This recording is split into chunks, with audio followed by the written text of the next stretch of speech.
Okie dokie. Very quickly, let's remind ourselves that in Southeast Asia, there were numbers of indigenous peoples long ago.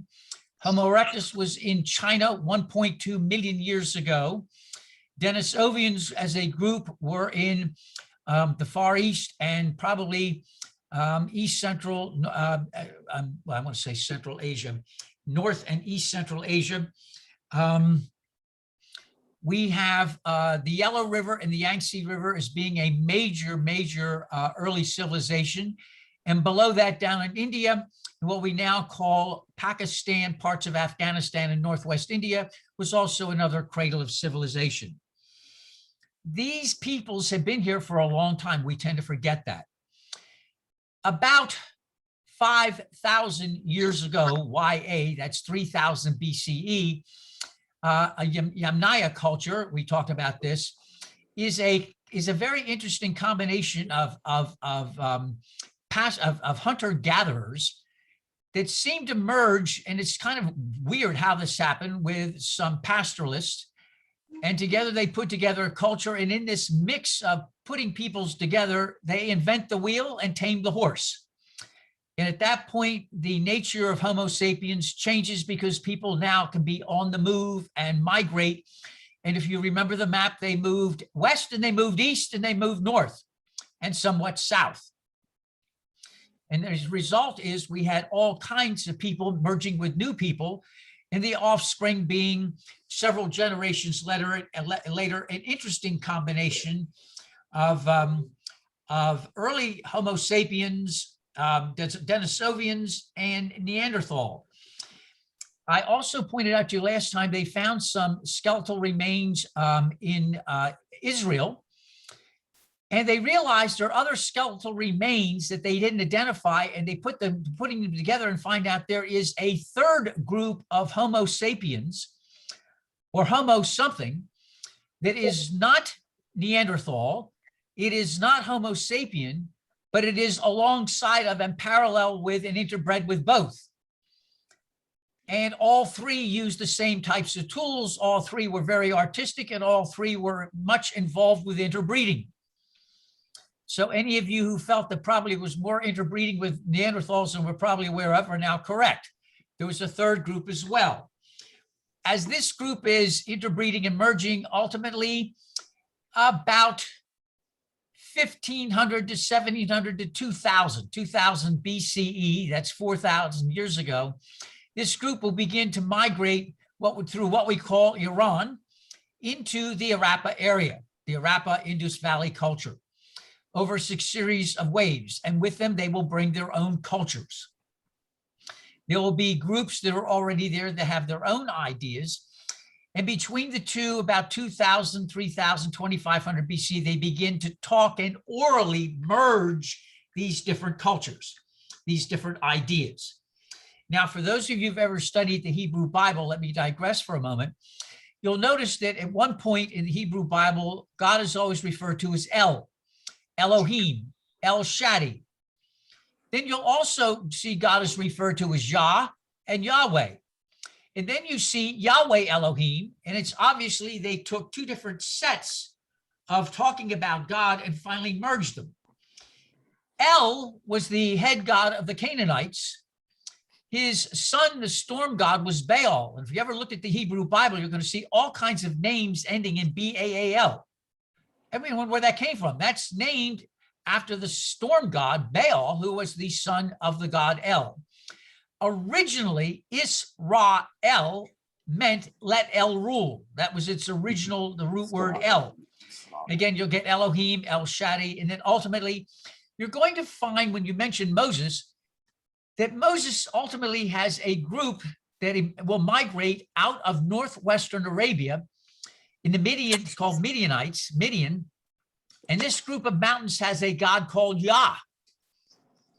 And we do know that small groups of refugees fleeing Egypt will find safety in the northwest mountains of Arabia. They and some Midianites and Kenites will move into Canaan. It's a lot of land. It's not overpopulated, and there's a lot of room to maneuver and a lot of room to plant and also to move animals. Ultimately, over periods of hundreds of years, these groups will move. They will stay for a season. Then they'll stay for more parts of a season. Then they'll stay for several months. And ultimately, over several hundred years, they will decide to stay completely. So you get refugees moving in, people moving in and deciding to stay, along with the original Canaanites. From all of this, you will get, again, a merging of stories, histories, mythologies, and how do you process it all. And ultimately, then, over a series of several major additions and minor additions, we have what is called the Hebrew Bible. Two major additions, lots of tons of minor additions, and they disagree with each other. They don't play together well, but it is one big thing. And the rabbis went out of their way to be sure they did not censor a lot of stuff, because what if they censored the wrong thing? For instance, we tend to forget that Job and Ecclesiastes believed there was a divine reality that created, but time and chance happened to them all. That means us. So you're on your own. This obviously contradicts the role of God in Genesis 1 and does not work well with the anthropomorphic God with whom you relate on a personal level in this Garden of Eden. There are all kinds of theologies in the Hebrew Bible, and they are a result of different mythologies, different processing, different groups of people, different times and places. I think this just makes common sense to all of us. Same thing happened in the Indus Valley. Indigenous people, different points of view, people moving in, more different points of view. I think that just makes common sense. And from that, somebody will decide, like they did with the Hebrew Bible, to start writing things down. And usually you start writing things down when it's safe. It's hard to write things down when you're being pillaged, raped, beaten up, and slaughtered. But when things are peaceful, then people begin to make music, begin to make art, and begin to write things down. It's hard to make lots of art when you're going through a pogrom. It's hard to make lots of art and write things down when you're going through a slaughter. I don't know why I got sidetracked on Eastern Christian churches, the Church of Antioch, Eastern Orthodoxy, and slaughters that took place in the 19th century and in the 14th century and the 16th century. And how I got sidetracked on this, I don't know. But the point is, there are very few things that are written. And occasionally you'll get somebody who'll write the hell that is going on and it survives, but it's hard to make art and do writing when things are really, really bad. So when things are good, things are prosperous, you write things down. The Indus Valley was incredibly successful 5,000 and 4,000 years ago. It begins to go in decline about 1700 BCE because of what? Climate change. Absolutely climate change. And as Maureen pointed out, not only does the water begin to dry up, but when the water begins to dry up, it changes its salinity. It gets more salty and everything else, and it's hard to grow crops. And so it's a domino effect.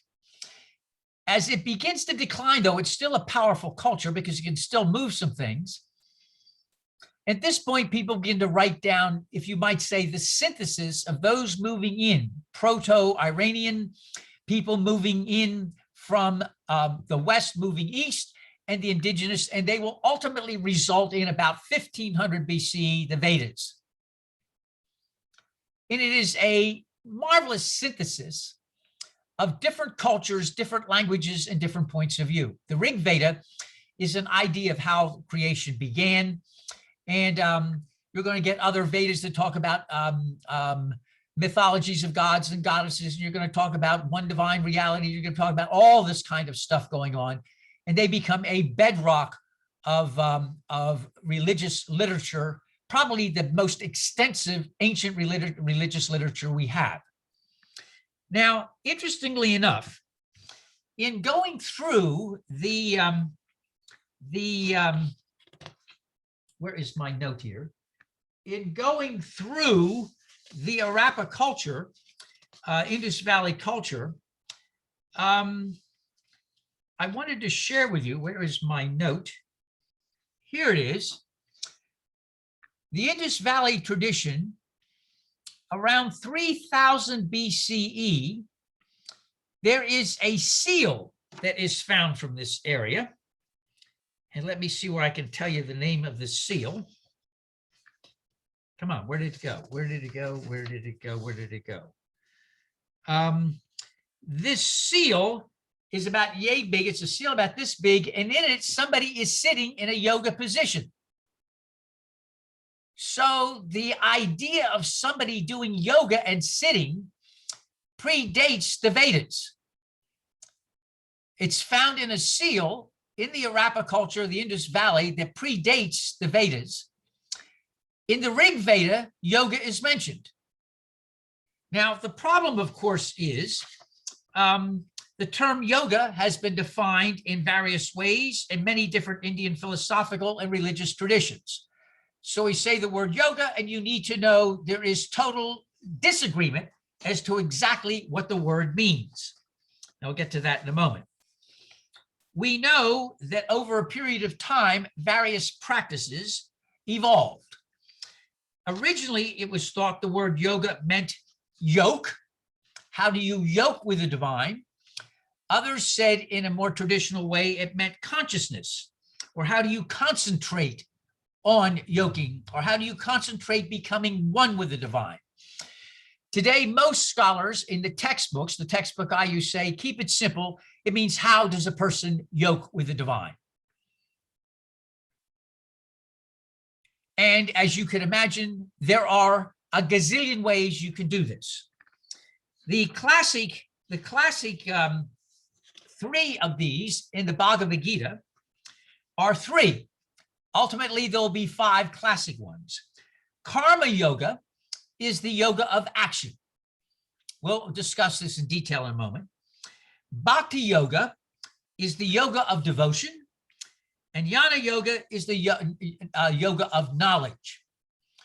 You're going to notice the Hindu synthesis has begun in the Bhagavad Gita, where you just can't have action or knowledge, but you have to have both. Knowledge and action. Now, this will expand. We'll talk about that in a minute. According to the traditions, there are five principal meanings of yoga. It is a disciplined method for attaining a goal. You've got different goals in yoga. So it's a disciplined method of attaining a goal. Number two, there are techniques involved of you controlling the body and the mind. You all have minds, you all have bodies. There are techniques of controlling the body and mind. Number three, there will be a school that you tend to follow. No matter how much you like diversity, people tend to latch onto one school or another. This makes sense to everybody. You find one thing that makes sense that works for you. So Maureen made one type of yoga that will drive me nuts. I would think that's crazy. I can't do that. That's I'll give all kinds of adjectives that are inappropriate, and I'll do something else, a different school. And she'll come up with a set of adjectives that describes my school. The point is, both of the schools lead you to attaining a goal of yoking with the divine. There are certain prefixes to help define the schools: Hatha yoga, mantra yoga, laya yoga, different types. And of course, the goal is to practice a yoga, whichever yoga you do regularly. Now, let me point out all major traditions of religion are for or against yoga. Interestingly enough, in Islam, there were fatwas against yoga in Indonesia, Malaysia, and Egypt, in Shia and Sunni Islam, but Sufi Islam loves yoga. There you go. Sufi is wide open to this, has many schools that practice this. You can almost say a whirling dervish, a dance, is a type of yoga, if you think about it. Of course it is. It's exercise, and it's connecting with, in this case, the one, but it's a kind, if you will, you might say a kind of yoga. However, you're going to find in Alabama, in the United States, a classic example of ignorance. I love Alabama because it's such a great thing to point out. The legislature fought 16 years against using yoga at all. Finally, one of the representatives, I guess who's a school teacher, finally said, yoga for school kids is magnificent. It helps with self-esteem, reducing stress, and taking a mat and taking time out is exercise.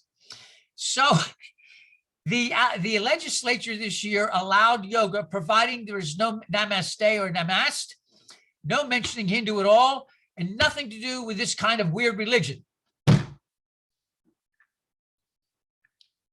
I don't know. I thought that was, I always liked the idea of seeing somebody and greeting, saying, may the divine in me greet and embrace the divine in you. I always thought that was a lovely greeting. My students at FIU who come from India say nobody uses that in India anymore. They're too busy. They're too busy. By the way, it's interesting having a bunch of students from India because you get points of view about India that you would not get from reading textbooks or studying it here in Florida. I mean, I have students, I had this picture of the wedding place that you go to if you're of a certain, of a certain caste in India, in New Delhi. And one of my students who represents that caste said she went to New Delhi once. She was from Madras on the coast, and I had another student from Gujarat on the coast, two different sides of India. Both had been to Delhi and swore they will never, ever, ever go again. Where each of these students lived on the coast, you had fresh air and you could actually walk and breathe. And the cities were where you could navigate in the cities. Have any of you ever seen a picture on, or have you ever gone to YouTube and see what New Delhi is like? It is insane.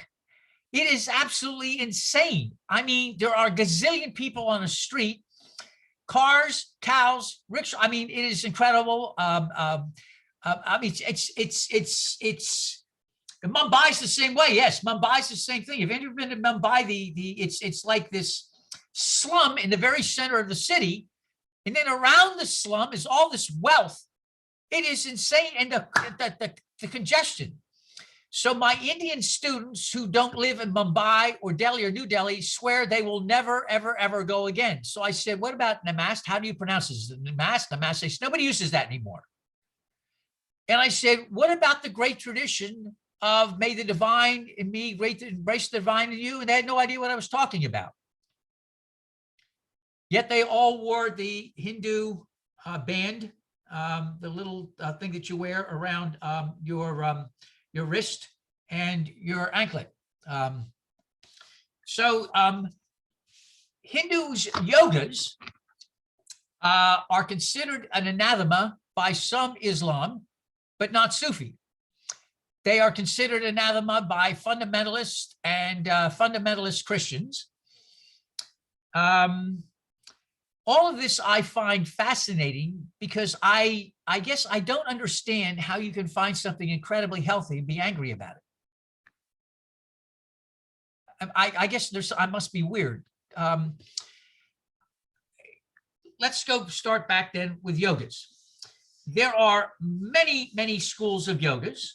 You're going to find Buddhist practice various kinds of yogas. Remember, I keep reminding this, and everybody forgets this. A lot of people study Buddhism, but they've never studied Hinduism.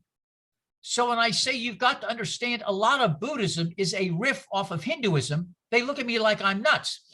James Ford, who's a very famous UU Buddhist monk. I mean, he's married, but he practiced Buddhism and leads Buddhist. He's, I think, the only ordained UU minister who's also fully Buddhist, and I forget what school he's in. And he was saying something on Facebook, and I said, you do realize that comes from Hindu roots? And he writes back and he said, you're right, exclamation point, exclamation point, exclamation point. He said, you're right, Kenneth, and I keep forgetting that.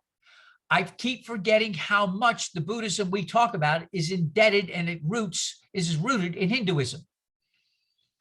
So it's like, I keep pointing out one of the problems we have is we think of Ethel and Elmer going from the Midwest, and they see all these multicolored gods with multicolored limbs, blue arms, red things, dripping skulls, seeing couples engaged in sex on a Hindu temple, freaking out, multiple arms, multiple legs, not having any explanation, giving an explanation what's behind this. So they just see all this stuff, no explanation, and totally freak out. Then you have a cow in the road. That does it. That absolutely does it. So this great tradition gets absolutely lost And yet, funny thing about it is, if you ask most people who have any theology at all, you say, do you believe in God? Then you say, well, do you believe in God as everything and everywhere and everything? And they say, well, yeah. I said, that's Hindu. That starts with Hinduism. Divine realities. It is? Really? I thought they had all those weird things. I said, well, let's talk about that. That's why you're going to take my class. All right. So let's take a look at the five. There are now five basic types of yogas. By the way, according to my textbook, there are over 3,000 types of yoga. The idea is no matter who you are, where you are, what you are, there is a way to connect or ways to connect with the divine. It makes no difference whether you are male, female, young, old, wealthy, or poor. There should be multiple ways to yoke with the divine. In this sense, it is like why Mahayana Buddhism spread like wildfire to China. When we get to Buddhism, one of the key aspects of Mahayana Buddhism is that everybody has enlightenment. The idea that you can be a peasant, and of course, what, 80% of ancient India was peasant, at least 80%, 75, 80%, the idea that you are somebody and you can achieve enlightenment just like the emperor or all the wealthy people, you can achieve enlightenment too, spreads like wildfire. But this, in effect, is kind of a riff off of Hindus' idea that anybody can yoke with the divine. And there are multiple ways to do that. Multiple ways. Now, the first one we talk about in class, and I put this down here as a thing, was and I'm sure I'm pronouncing this wrong. Every time I get somebody in class who knows how to pronounce this, my pronunciation turns out to be way off. I said Jnana, but that's wrong. Y-N-A-N-A. Jnana yoga involves a couple of different variations. Number one is you study, and this goes back before the synthesis. You study the ancient texts. You study commentaries. You learn the Vedas.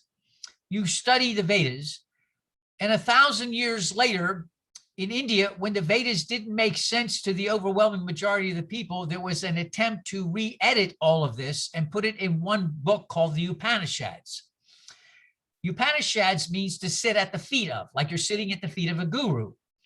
So we would have somebody who had read the Vedas, understood them and studied and spent a lifetime, usually much older, will then take the newest shortened form of the Upanishads and gather disciples, always males, gather disciples and explain the wisdom and the knowledge of the Vedas.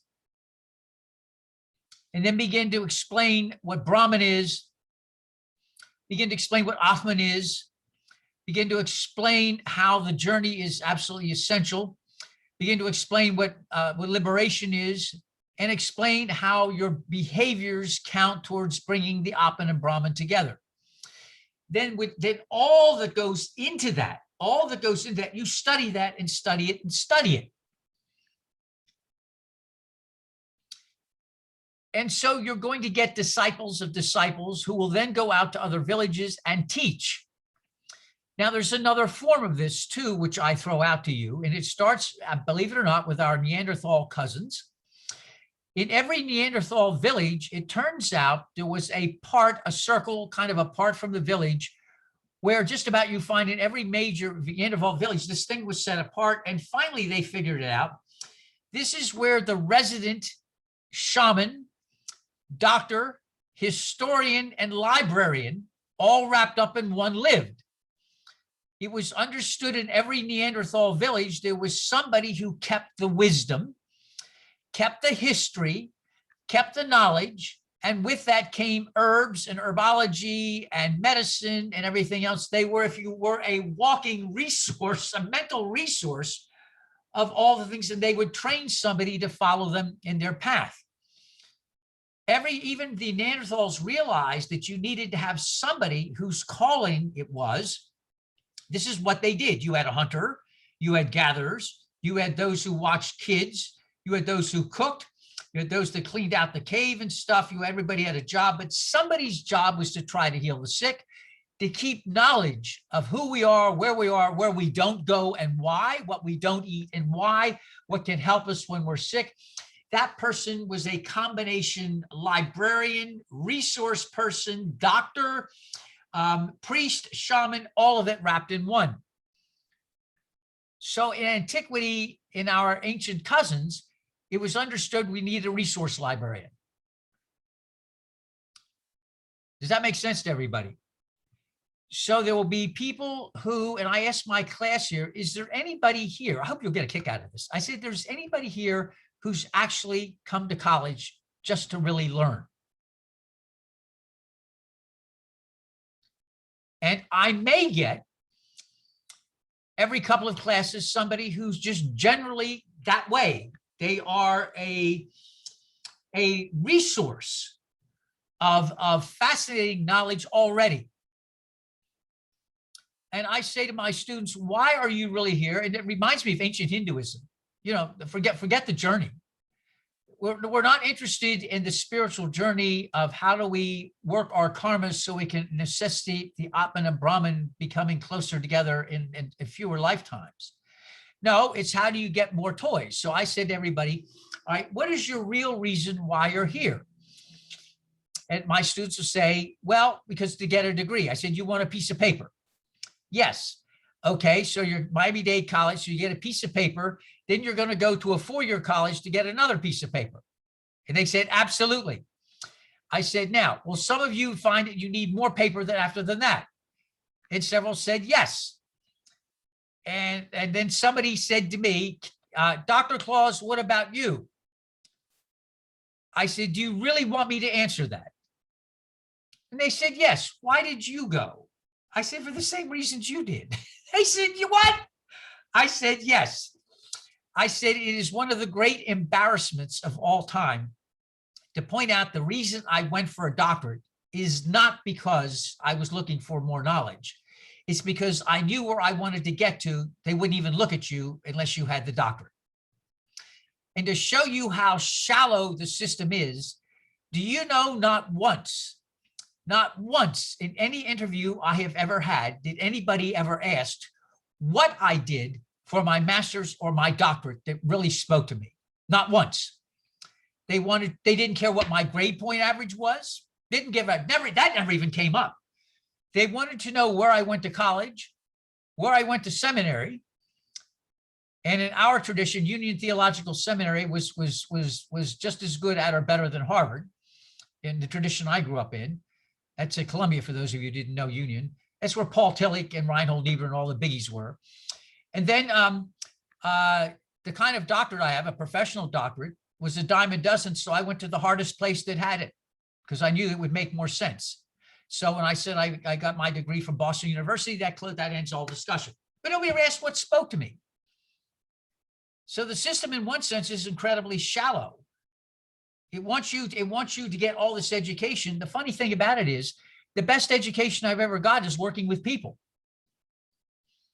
I'll tell you a true story. I was in Fall River, Massachusetts, which turned out to be more formative than I ever realized. It was 5.5 years there. I had a chairman of the board of deacons who was an Arab.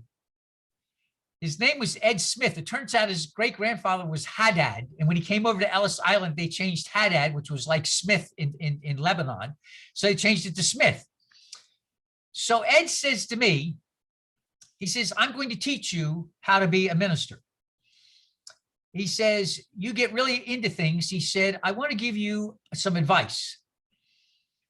He said, try to make sure everybody has a place at the table if you can. Really work on that. Try to keep wins and losses at a minimum, because in a win-loss situation, everybody ultimately can lose.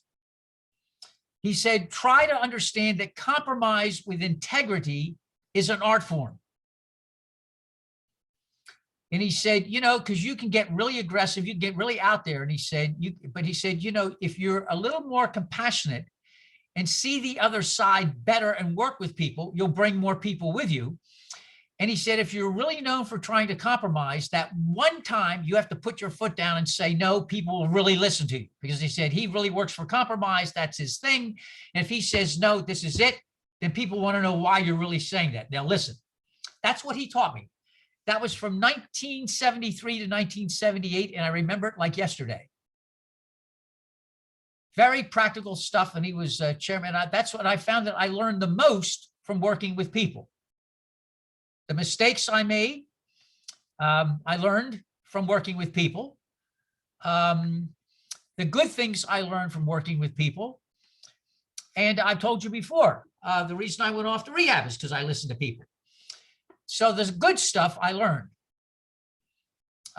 Theologically, the stuff I learned was important, but I mean, in terms of actually working with people day to day, it was amazing. I learned far more than the university. So I said to my students, yeah, I'm like you, I needed the paper. But occasionally I'll meet a student who just loves, they soak up knowledge like a sponge. I feel terribly guilty. I feel terribly, terribly guilty. But that's their thing. That's their gift. Their gift is they just soak this up, and I mean, and they radiate it nicely. And I don't mean in an arrogant sense of the word, they radiate it nicely. And that can work, by the way, very well. I had a student just before we had COVID who was really big into data, and he really liked to check things. The rest of his peer group really didn't like him. And it quickly dawned on me, he's on the spectrum. He's a highly functioning Asperger's. So I told you this before, because I really think this kid was brilliant. He said to me, that fact that you just mentioned, I think it's wrong. To this day, I have no idea how this happened to my brain. Somebody figures this out, tell me, because I have no idea where it came from, because it was not conscious. I said to him, you know something? Let's make you the fact checker. I need somebody to keep me up to date. I don't have time for that. So your job is to keep me up to date in the class. Every time I mention a fact, check it out. And if it's wrong, I'll correct my notes. He beamed, just beamed, and he became the fact checker. And we got everything all up to date. And so I said every class since, who's my fact checker? And occasionally I'll find one. Now, I have no idea where that came from. I wish I could take credit for that. I have no idea where that came from. But this person's gift was he wanted to be sure things were up to date. You need people like that. You really, really do. So knowledge can either come in by reading texts, reading poems that people have written. It's embarrassing to me that I was late to discovering Shams Tabriz and Rumi and other Sufi poets. My tattoo that's mental is it's better late than never. Some of you have read Mary Oliver. This is embarrassing. I never heard Mary Oliver till last year. When one of you clowns said to me, why haven't you mentioned Mary Oliver in any of our readings? And so I said, well, let me look this up. And I thought, where have I been? The more I'm with this group, the wondering I'm beginning to wonder if I ever had an education. Really? I mean, Roy there says to me, Billy Jonas. I never even heard Billy Jonas either. So he wound up using some of his lyrics as a reading last Sunday. It sounded like a Hindu poem. God is in everything. And it was brilliant. I never even heard Billy Jonas, Mary Oliver. And so knowledge can come in looking at what others have read, reading, studying, and reflecting. And in the process, making your own knowledge and your own writing, your own poetry, your own journaling. Your own journaling is part of making knowledge. Am I right? Reading, making journaling, listening to audio tapes. Some of you listen to audio books.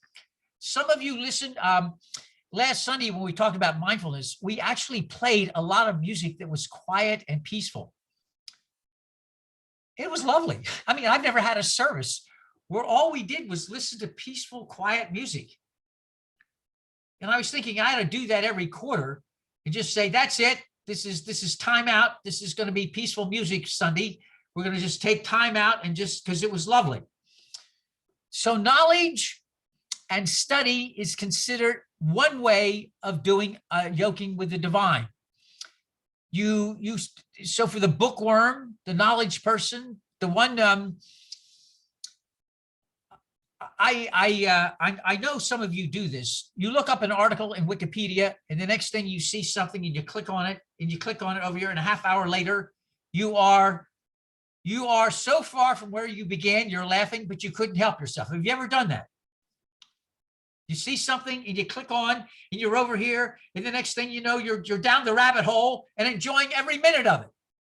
Enjoying every minute of it. That's in a way a kind of yoga. It says your mind is open. You want to learn new things.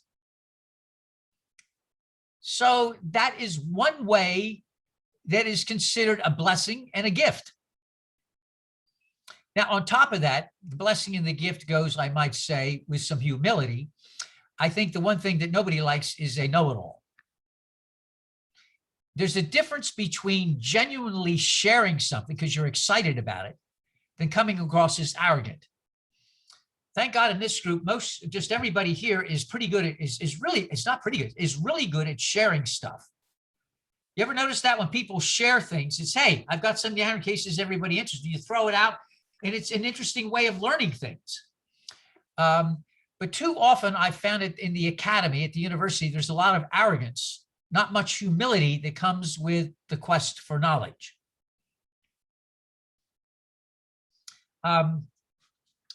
Okay, number two, this goes back to the Hindu synthesis, is karma yoga. It's action for others. Now, one of the things that you and I did not have to do, but is now required at schools in Miami-Dade County, and I hope you'll smile when you hear the phrase community service. Does anybody remember what community service used to mean?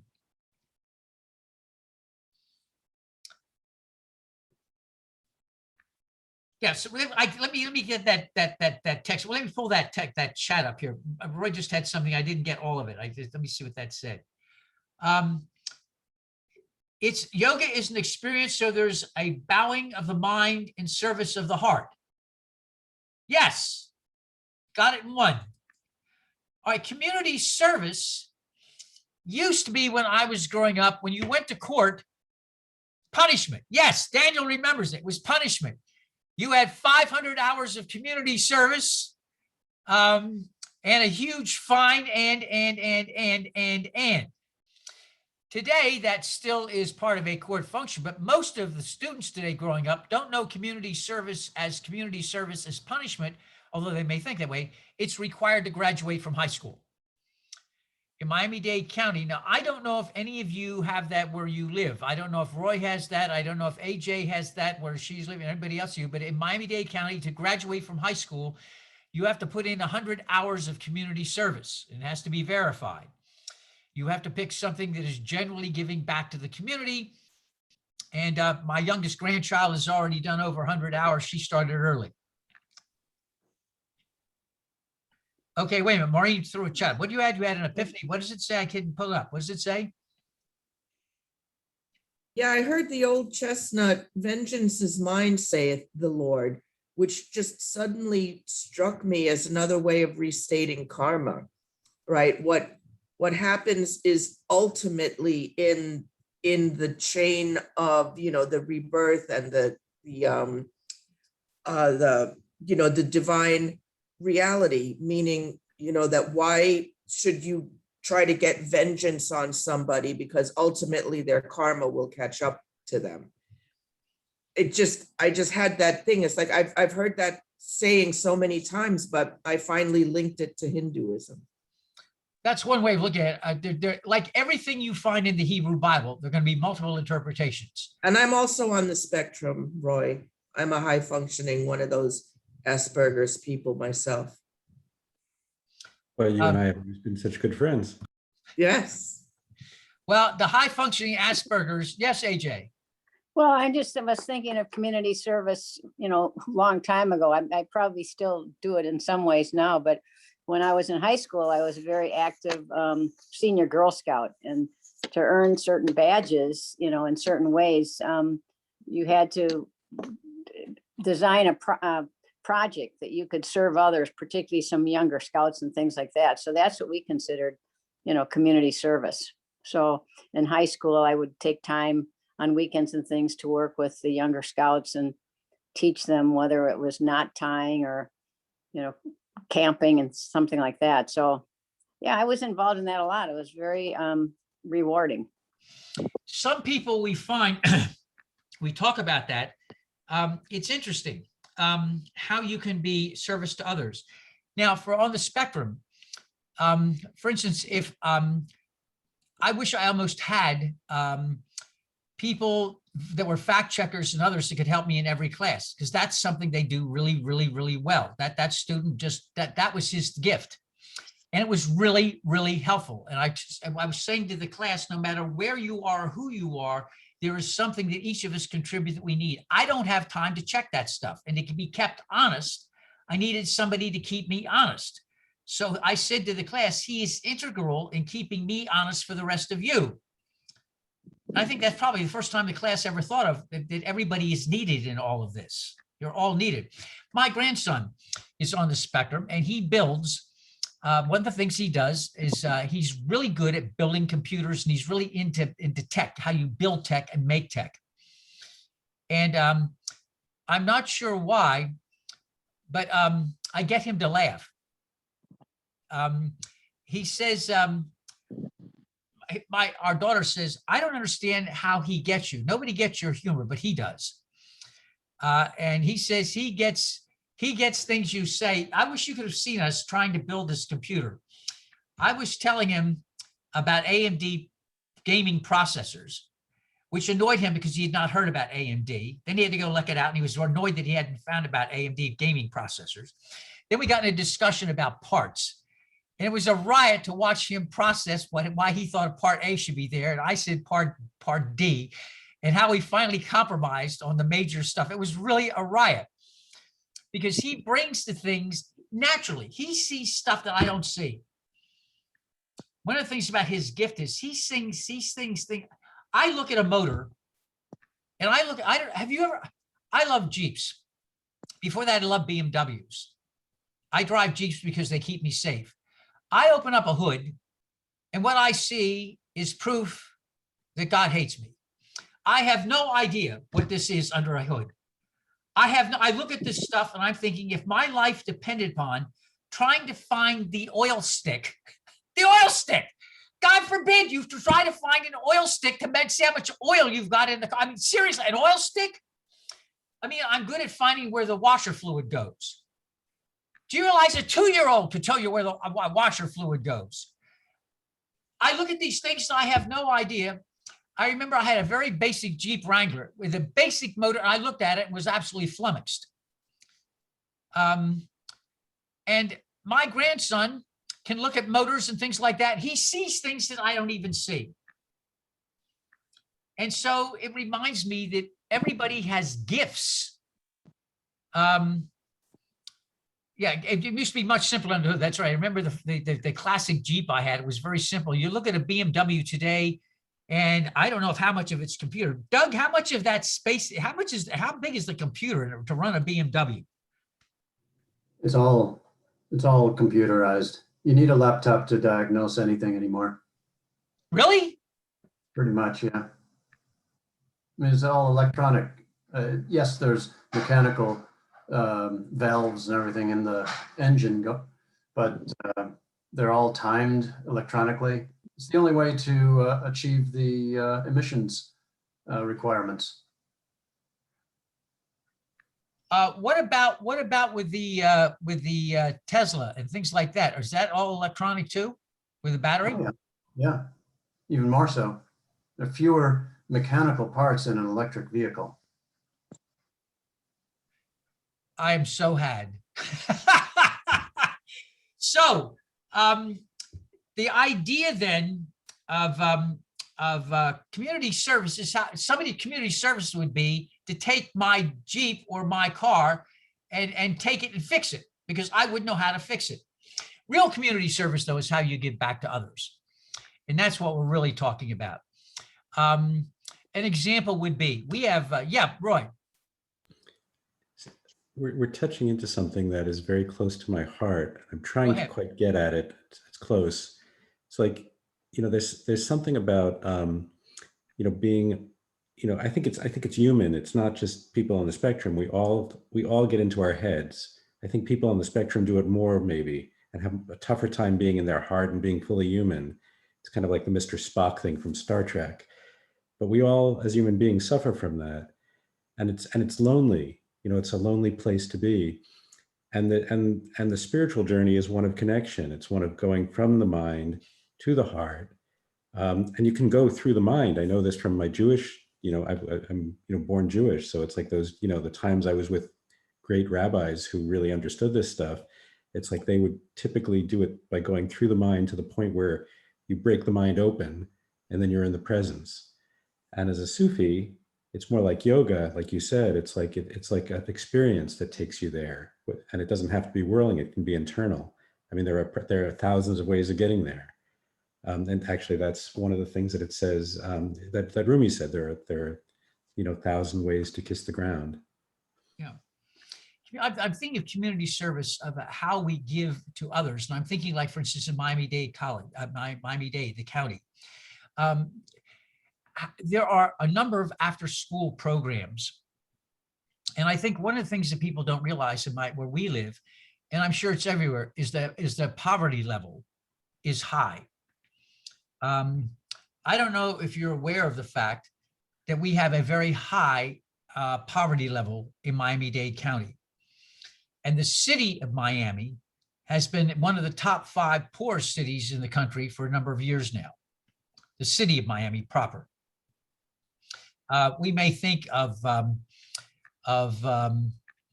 certain sections of the city like Brickell, but that is a very small part of the geographic part of the city of Miami. And there's a lot of poverty. There's even poverty on Miami Beach. There's poverty in Kendall, and especially poverty for children. And most people, and so there are now programs for after school, and COVID has really whacked into that. And that's a big worry about how COVID and now the Delta variant has broken down safety valves for so many kids that are disadvantaged after school. For instance, visiting seniors. One of the things that I'm aware of, one of our members is now up visiting her parents. Her father is 99 and her mother is 97. They are legally, this gets to be a very interesting thing, they are legally competent and they are legally guaranteed to make decisions for themselves. The problem that our parishioners are running into is the fact, obviously at that age, your blood supply to the brain is not going to be the way it is when you're much younger. And so their decision-making is, let's see if I can use a good word, interesting. And she is having real problems navigating what legally she cannot do and what legally she can do. For instance, they will have people that can come in and be able to take care of the house. They've got the money to take care of the house. They've got somebody who can come in and be a social worker, service, therapist, all combined in one a couple of times a week. But if they are not welcome and they're not wanted, there's nothing you can do to make somebody avail themselves of that. So how do you take care of others? And then how do you take care of others that want to be taken care of and you can't get to them because of COVID? And I'm thinking of another thing that really has upset me, and I don't know what to do about it. And there's not much I can, but maybe we can get Miami-Dade and Miami All Souls to start helping out again a little bit. We have a thing called Pride Lines. I did not realize that at any given time, 150 to 200 teenagers are on the street in Miami-Dade County because they've been thrown out of their homes because they're LGBTQ or trans. Pride Lines is able to operate from 6 in the morning till 10 at night. They've got showers, unbelievably qualified counselors. You have to have a master's, you have to be vetted and everything else. They have insurance. They've got a great program, but they don't have any place for people to stay overnight. They're trying to work on getting a building, but that involves incredible staffing. You have to pay staff. People just can't do this for nothing. You have to be vetted. And then you've got, how do you get an upkeep of a building? How do you take care of all the issues psychologically and physically and disease wise? People have been on the street, battered, abused for, I mean, how do you do that? And this is just one example of many. What do you do for community service? After school care, reading to kids who don't have any, and then COVID comes along, and how do you even begin to broach that? And another thing too, Melissa was talking about this. Melissa went to adopt an animal. There are over 300 dogs waiting to be adopted in Miami-Dade County, over 300. I was offering this information to Barbara Young, who told me that her cat Shrimp threw a fit at the mention of the dog. I said, Barbara, if you're not comfortable going over to look at all these dogs, I'll even go with you. She said, the shrimp will shred us. The shrimp will shred. But I'm saying, not only human beings, but we have in this county an incredible history of people abandoning animals. It's unbelievable. Cats, dogs, everything. And then don't forget all the species that are let go in the Everglades. Have anybody ever studied what's out there in the Everglades? It's not just pythons or everything else. And then don't forget, we've got an incredible number of spiders that are loose in the county too. Brown recluse and other just delightful things. Although, by the way, I was told you, just for what it's worth, if you have black widows wherever you are, the best thing to have is a few chickens. Evidently, chickens look at black widows like popcorn. We had some elementary schools in northern Florida, and they were having the kids as a aftercare project to keep them busy and learn about things, plant gardens. And in no time, there were black widows overrunning the place, and the teachers didn't know what to do. They couldn't use pesticide. And you're going to love this. One of the teachers wrote, she spoke to this the guy was older than me, this farmer. He said, well, you need some chickens. And the teacher, being young, had no clue what he was doing. I said, what do you mean chickens? He said, oh, yeah, I need chickens. What do you mean chickens? He said, they love them. They'll eat them like popcorn. So they went and got a couple of chickens and a rooster, cleared it all out, kept the thing spider free. And by the way, in an urban area, I don't know where any of you live, you'll be glad to know that not only does Walmart here where I live have a rooster, 2 roosters and lots of chickens, the post office does too now. Right in smack dab with cars coming in and out, the rooster is thriving. At Walmart, a couple of roosters and chickens are thriving, and they have been there forever. And I don't know how a rooster or chickens can thrive amongst cars, but they evidently seem to do so. Oh, Publix too, lots of chickens there. So go figure. So we're talking about community service. How do we help others? Not only people, but animals. And so I just share that with you. It's understood. How do you get out of yourself? When Roy talks about getting out of yourself, means how do you help others you get out? Because ultimately, as you get out and help others, you're helping yourself. It's a weird thing. Have you ever thought about that? How enriched you become as an individual when you help others. It's a weird thing when you think about it. It's really, how does that happen in our species, that if you genuinely care for others, somehow within you become enriched, and when things happen to you, you're able to handle them better. Helping others is not a reward that suddenly you're going to be shielded from everything. My own experience has been, as you've helped others, when things happen to you, you're somehow better equipped to deal with it. Am I making sense to anybody? It's it's ironic that you would think that the more you give others, the better you are equipped to handle things yourself. I think of that old Native American thing, you can't help anybody till you've walked in their own moccasins for a mile or two. Then you begin to understand. Mitzvahs, yeah, helping others, doing good for others. All right, it's 10 after 10 after 11. The next thing we want to talk about next class is meditation.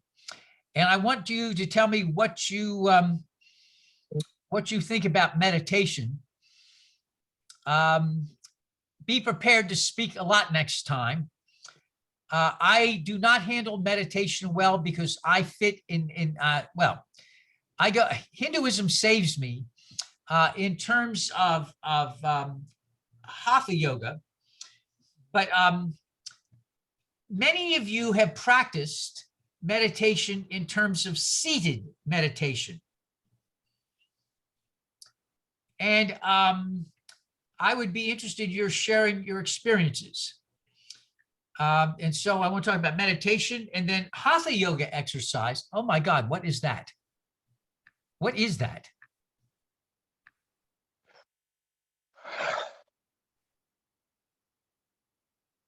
What is that? Look at that face. Ah!